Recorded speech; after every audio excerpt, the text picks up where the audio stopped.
tous, je suis ravie de vous retrouver sur Monaco Info. Comme tous les vendredis, nous vous proposerons en fin de journal un invité lié à l'actualité. Nous reviendrons sur les 30 ans de Fontvieille avec le journaliste Georges-Olivier Khalifa. Mais en attendant, voici les titres de votre journal.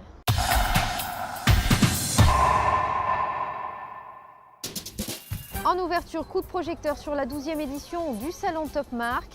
Nous parlerons de la traditionnelle kermesse de l'œuvre de Sœur Marie. Nous vous présenterons le parrain de la dernière promotion de l'IFSI.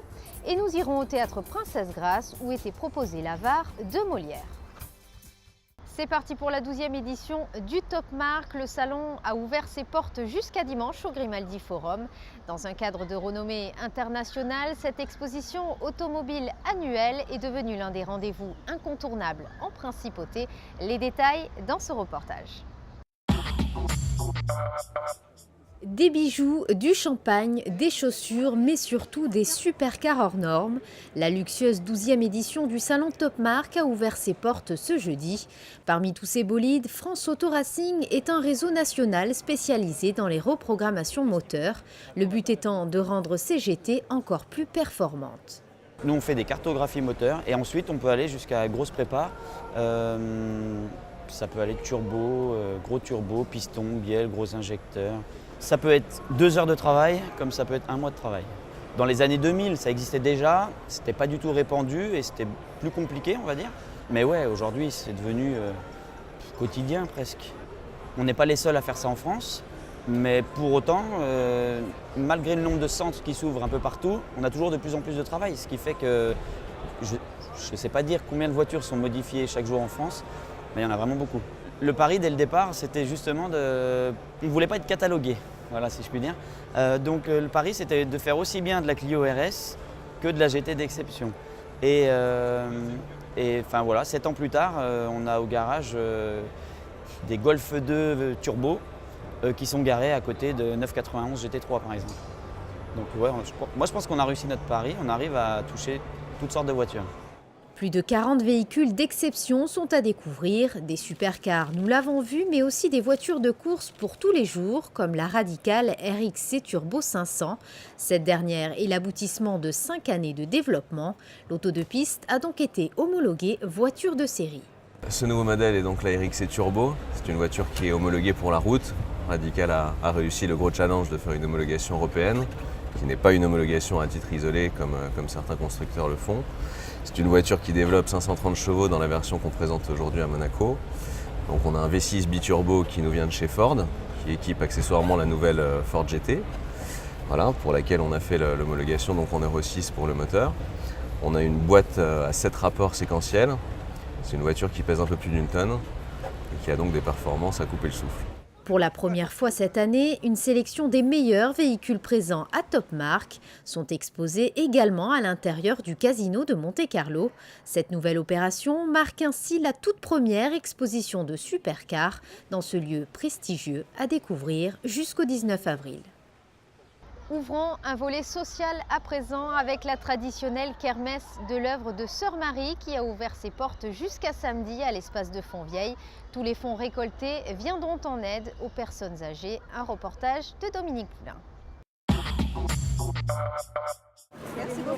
Cette kermesse est devenue une tradition. Chaque année à pareille époque, l'œuvre de Sœur Marie organise sa kermesse sur les 2000 m² du chapiteau Fontvieille. L'association est au service des pauvres, avec priorité donnée toutefois aux personnes âgées. L'œuvre de Sœur Marie les aide financièrement et organise 3 après-midi par semaine des goûters et des activités. La kermesse est la principale source de financement pour mener à bien ses actions. L'an dernier, elle avait permis de récolter entre 80 et 100 000 euros. Il y a des affaires merveilleuses à faire et qui en plus aideront les personnes qui ont besoin d'être aidées. Alors vous voyez, d'une pierre on fait 2 coups, c'est magnifique. Il y a beaucoup de personnes dans le besoin parce que nous aidons non seulement les personnes dans le besoin à Monaco, mais dans les communes limitrophes. Cap d'Aille, Beau-Soleil, la Turbie même, puisque c'est une commune limitrophe. Et nous avons de plus en plus de demandes. Pour la 78e édition, 38 stands, tous tenus par des bénévoles, proposent des vêtements pour hommes et pour femmes, des chaussures, du linge de maison, des livres, de la vaisselle, des jouets pour enfants et même des plantes. Ce sont tous des articles que l'on nous donne et que nous récoltons tout au long de l'année. Alors nous allons, parce que lorsque les gens rangent leur placard, c'est pas toujours le moment de la kermesse.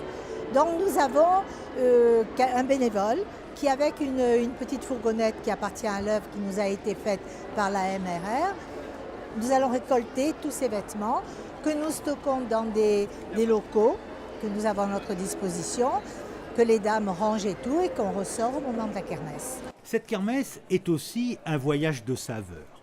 Quelques mets de Belgique, de Sardaigne, de Grèce, d'Italie, de Russie ou encore de Roumanie sont à déguster. Une tombola est également au programme avec de nombreux prix à gagner. Cette année, le premier lot est un pendentif offert par Cartier. 2 € le ticket pour peut-être empocher le gros lot. Les étudiants de l'Institut de formation en soins infirmiers ont choisi un parrain pour la promotion 2014-2017. Il s'agit de Stéphane Valéry, conseiller de gouvernement pour les affaires sociales et la santé. Une cérémonie était organisée ce jeudi dans les locaux de l'IFSI. Je vous propose justement d'écouter la réaction du conseiller à ce sujet. J'ai accepté avec beaucoup de plaisir et pour moi c'est un honneur d'avoir été choisi. Quand on voit la liste des marraines et des parrains, que ce soit les membres de la famille princière ou des illustres personnes, notamment je l'ai appris tout à l'heure, le président Kennedy a été parrain d'une promotion. Et c'est un grand honneur parce que pour moi le métier d'infirmier et d'infirmière est un métier essentiel qui est fondamental pour les malades et les patients de nos établissements de santé. Et au-delà de leurs compétences techniques, c'est vrai qu'on attend des infirmières et des infirmiers qui soient des gens proches, à l'écoute, qu'ils aient des qualités humaines, des qualités sociales. Donc c'est un beau métier qui fait le lien justement entre le social et la santé. Donc dans mes fonctions, j'étais, je crois, vraiment très très heureux qu'ils fassent appel à moi pour les parrainer. Je suis aussi très fier parce que c'est l'IFSI Monaco et qu'on a là une formation exceptionnelle. C'est un des meilleurs IFSI qu'on puisse trouver en Europe avec une formation de très grande qualité, qui leur permettra un jour d'être des futurs infirmiers et infirmières de notre centre hospitalier Princesse Grace. Donc vraiment beaucoup de plaisir et de les accompagner maintenant jusqu'au terme de leur formation dans les 3 années qui viennent. Un mot de culture pour terminer. Dans le cadre de sa programmation, le théâtre Princesse Grace proposait l'Avare ce jeudi soir. Un classique de Molière joué pour la première fois en 1668. Le récit de Dominique Poulain. C'est l'une des œuvres les plus connues de Molière qui vient d'être présentée au théâtre Princesse Grace. L'Avare avec Jacques Weber dans le rôle d'Harpagon et sa troupe de comédiens. Cette comédie est aussi une intrigue qui se passe à Paris. Harpagon est un riche bourgeois, veuf et père de 2 enfants, Élise et Cléante, pour lesquels il projette des mariages d'intérêt. Mais il confond argent et bonheur et ses enfants refusent de lui obéir. C'est le début d'un conflit entre père et fils. On se rend compte depuis qu'on la joue qu'effectivement c'est une pièce qui parle de l'avarice principalement et d'un rapport à l'argent très, très particulier, très décentré, mais que l'histoire du père et du fils est assez fondamentale dans la pièce et effectivement de cette lutte, un peu une lutte de pouvoir, mais puisque Harpagon, au début de la pièce, Cléante est amoureux d'une jeune fille et qu'Harpagon décide de se marier avec cette jeune fille.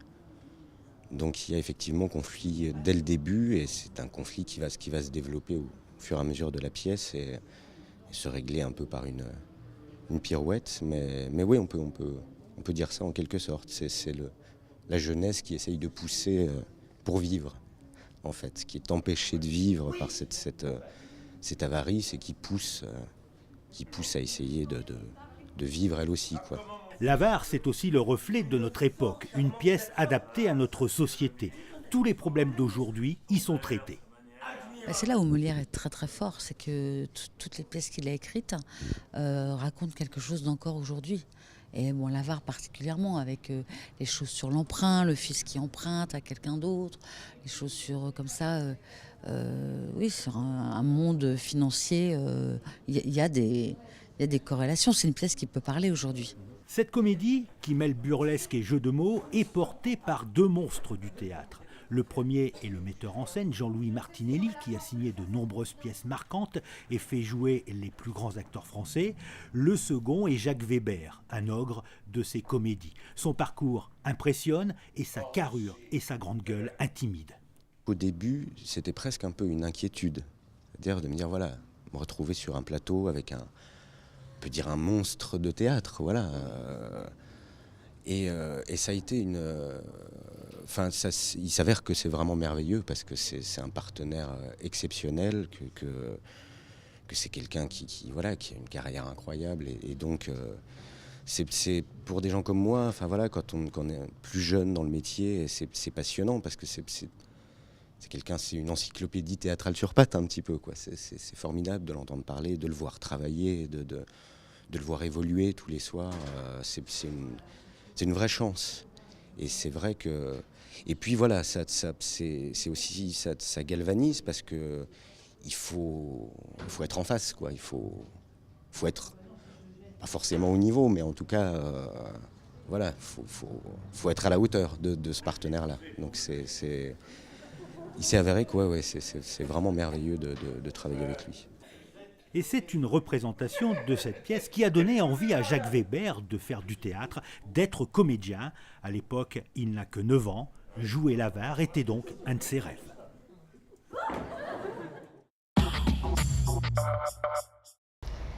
Voici donc ce que l'on pouvait retenir de l'actualité monégasque. Nous avons donc rejoint notre invité du week-end. J'ai à mes côtés le journaliste Georges-Olivier Califia. Bonjour.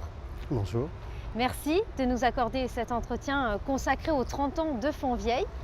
30 ans déjà. Tout à fait. Peut-on dire aujourd'hui qu'il y a 30 ans, ce projet paraissait complètement hors norme ? Alors absolument, et pour une raison simple, c'est qu'effectivement, sur de nombreux plans, jamais au monde, ces techniques n'avaient été envisagées à ce moment-là. Et il est évident qu'à l'époque, Fontvieille relevait d'un véritable défi, à la fois technique, à la fois financier, à la fois aussi psychologique, parce qu'il fallait aussi que les gens adhèrent au projet. Sur tous les plans, c'était vraiment un défi, effectivement. D'où est née cette idée ? Alors il faut savoir qu'on se retrouve effectivement à une période où Monaco, en cette milieu de XXe siècle, est réellement une période charnière. C'est-à-dire qu'on sait, en économie, on ne stagne pas, on avance ou on recule. Or, il s'avère qu'en moins d'un siècle, il faut replacer les choses dans leur contexte, dans les années 1860, la population à Monaco ne comptait que 1200 âmes à peu près. En ce milieu de XXe siècle, on arrive à plus de 20 000 résidents, une économie effectivement qui mérite d'être développée, des ambitions au niveau de l'État qui sont celles que l'on connaît et qui relèvent du plus haut niveau. Et à ce moment-là, effectivement, il apparaît nécessaire, évident, de devoir étendre le territoire. Compte tenu effectivement de la topologie, de la géographie, la seule solution à ce moment-là qui est envisagée, c'est cette construction, cette extension sur le domaine maritime. Alors une extension en mer, on le disait à l'instant, une technique particulière pour aborder ces travaux. Quelles problématiques finalement la principauté a-t-elle rencontrées à ce moment-là ? Alors comme on l'évoquait, les problématiques sont de divers ordres. Sur le plan technique tout d'abord, on le disait, ça n'a jamais été réalisé, du moins pas dans une telle dimension. On peut citer par exemple, pour illustrer un petit peu le propos, la digue du large. La digue du large, lorsque la Société pour le développement immobilier de Monaco, qui est en charge de réaliser l'endiguement et le comblement de la digue, donc la réalisation de l'ensemble du terre-plein, lorsqu'elle est missionnée pour cela, elle envisage une digue d'une certaine longueur. Or, rapidement, les ingénieurs de la SADIM, qui ne sont pas des novices, puisque l'on a débauché à l'époque le maître d'œuvre, l'ingénieur en chef, qui a réalisé le canal de Suez, tout de même. Rien que ça. Ils font appel à la société grenobloise, une société grenobloise spécialisée, la Sogrea, qui fait des études de ce type. Et là, le retour d'études, c'est que la Sogrea leur dit votre digue ne tiendra jamais, il faut qu'il fasse 1 km de plus en longueur. Donc effectivement, oui. Première problématique. De là, effectivement, il a fallu revoir le projet. Autre problématique qu'on peut citer, c'est effectivement une problématique économique. Il est évident qu'il y a là des montants en jeu qui sont énormes. On va diviser, pour être structuré, on va diviser la période de construction de Fontvieille en 2 phases. La période dite d'endigage et de comblement qui démarre en 1965 avec le traité de concession et qui va s'établir jusqu'en 1971. Et ensuite, la période dite d'urbanisation, où on va commencer à élever les premières fondations et les premiers immeubles, qui, elle, va courir de 79 jusqu'à 92 pour la plus large partie. Et encore aujourd'hui, il arrive effectivement un certain nombre d'évolutions. Cette période d'endigage et de comblement, rien que la réalisation de ce terre-plein est à l'époque d'un coût de plus de 25 milliards d'anciens francs, ce qui est effectivement quelque chose de colossal que Monaco ne peut accuser. C'est pourquoi effectivement c'est la SADIM qui va être en charge de réaliser à ses frais ce terre-plein. Ce qu'elle va faire en ayant recours à un certain nombre de partenaires bancaires. La crise franco-monégasque du début des années 60 a imposé, le gouvernement à l'époque de Michel Debré a imposé d'ailleurs que cette SADIM intègre des capitaux français dans son montage financier. Donc un montage financier, un montage technique, on l'a vu avec cette digue, avec un certain nombre d'autres choses qui sont réellement des prouesses techniques dont on ne se rend plus compte aujourd'hui parce qu'on a l'habitude effectivement de vivre à Fontvieille et qu'on ne s'en rend plus compte. Mais il est absolument notable de voir le nombre de brevets qui ont été mondialement déposés au cours de Fontvieille, que ce soit sur effectivement cet endigage et comblement, la réalisation ensuite des superstructures, le stade, il y a un certain nombre de brevets, c'est quelque chose qui, à l'époque, était fabuleux. Le demeure aujourd'hui, mais à l'époque était vraiment quelque chose de techniquement et de... On peut dire en quelque sorte qu'on a donné l'exemple chez les voisins, ou je ne sais pas, peut-être qu'on a donné des idées à d'autres. On a donné l'exemple, oui. Le terme n'est pas trop fort, puisque il faut voir qu'aujourd'hui encore, chaque année, des milliers de visiteurs viennent effectivement visiter le stade, par exemple, pour voir comment il a été construit. À l'époque, on inaugure aussi quasiment au monde, c'est pas tout à fait exact, mais à cette échelle-là, c'est la première fois au monde que l'on réalise une collecte de pneumatiques de déchets, dans un sens de préservation de l'environnement.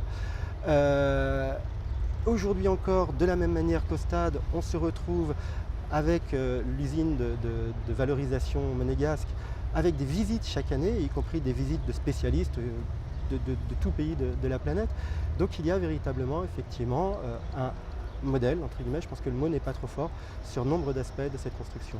Est-ce qu'on a des petites anecdotes, des réalisations qui n'étaient pas prévues et qui au cours du projet ont pris vie finalement?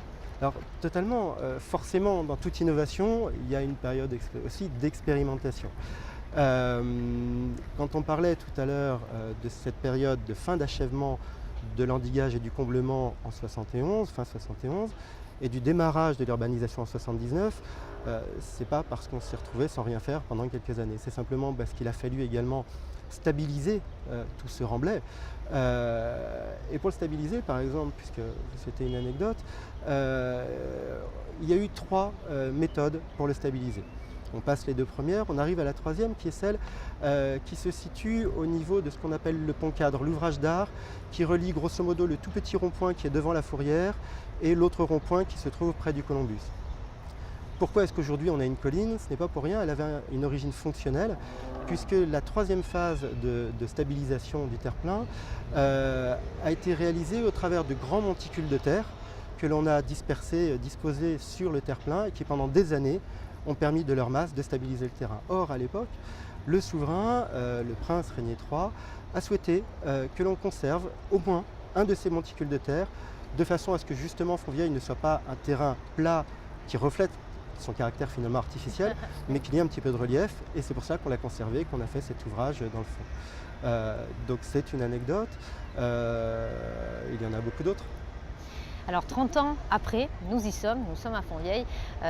On réalise que finalement c'est une étendue d'un parc domanial le plus important de la principauté, clairement. Et c'est ce que souhaitait le prince Régnier III. Il voulait surtout loger les Monégasques. Finalement, une réussite.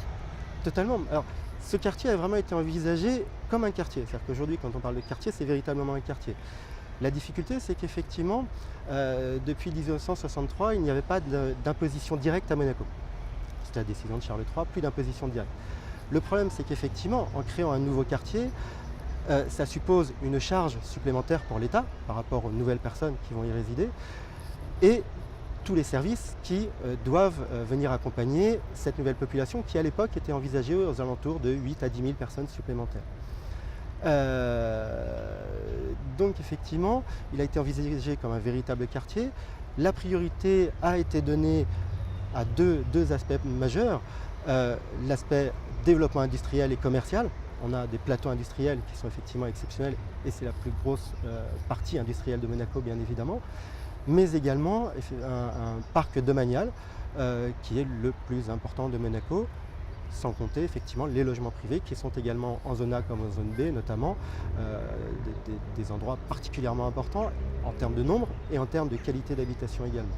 Plus effectivement tous les services du coup qui vont avec, ça va de l'école au bureau de poste, aux services de secours, à l'hôtellerie et aux centres commerciaux, à l'aspect culturel avec cette salle du canton, etc. Un mot peut-être, avant de terminer cet entretien, sur votre ouvrage que vous avez réalisé, consacré aux 30 ans de Fontvieille. C'est un ouvrage qui est né d'un fonds photographique que nous avons racheté. Ce fonds photographique a été réalisé par un monsieur qui s'appelle Robert Pratt et qui est quelqu'un qui, à titre de loisir et à titre tout à fait personnel, a réalisé nombre d'images de la période qui va de mai 80 jusqu'en 92, voire jusqu'en 2006, mais de manière moins soutenue.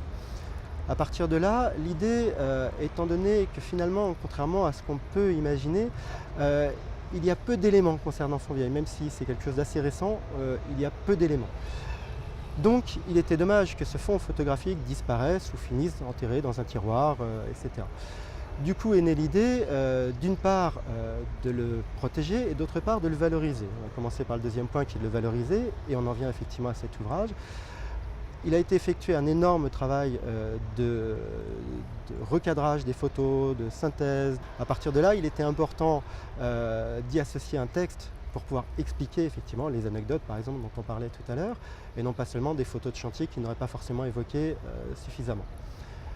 Donc le projet est parti de là, et effectivement, ça va donner lieu dans quelques semaines à la publication, entre guillemets, puisque cet ouvrage ne sera pas commercialisé, il sera distribué, mais de cet ouvrage associé à un petit film d'une quinzaine de minutes, qui sera effectivement inséré sur une petite clé USB, un petit support amovible intégré à la couverture du livre, et puis également par la suite à une exposition photo et à un petit clip vidéo très court.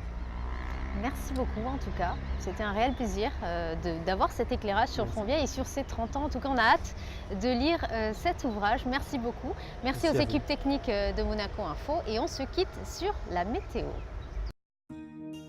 Samedi, un ciel mitigé au programme avec des températures allant de 14 à 19 degrés. Dimanche, poursuite de la détérioration du temps avec un thermomètre à la baisse. Lundi, nette amélioration, vent faible et un mercure stationnaire mais toujours très agréable. Et enfin mardi, retour du soleil avec quelques rares nuages et une maximale de 20 degrés.